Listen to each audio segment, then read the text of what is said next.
నిర్ణయాలు సామాన్యులపై భారంగా మారుతున్నాయని BRS party senior నాయకుడు ఎర్రబెల్లి సతీష్ రావు విమర్శించారు.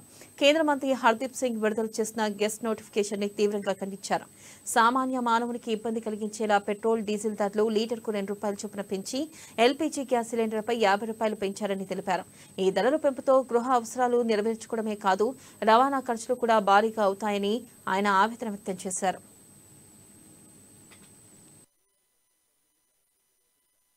గ్యాస్ మీద ప్రజల నడ్డి విరిచే కార్యక్రమం మొదలుపెట్టారు.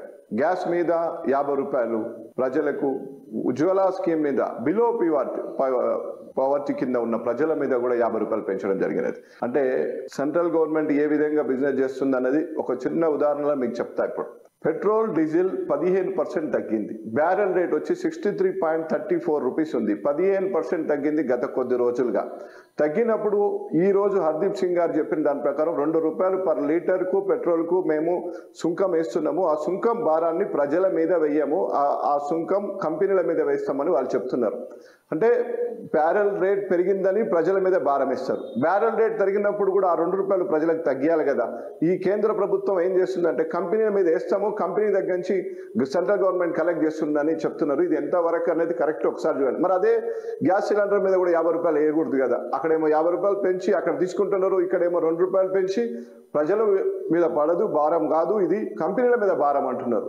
అంటే ఇక్కడ కార్పొరేట్ తెలివి ఉపయోగిస్తున్నారు. నిన్ననే రామరాజ్యం అంటారు, రామరాజ్య పాలన అంటారు. నిన్ననే రాముని కళ్యాణం అయింది, శ్రీరామనవమి తెల్లారే వాళ్ళ రాముని వారి పట్టాభిషేకం రోజే వీళ్ళది ఈ విధంగా ప్రభుత్వం ఏ విధంగా నడ్డి విరుస్తుందో ప్రజలు ఒకసారి గమనించగలరని కోరుతున్నాం. ఒకటే జీవోలో, ఒకటే గెజిట్లో 2 రకాల మోసం ఉంది.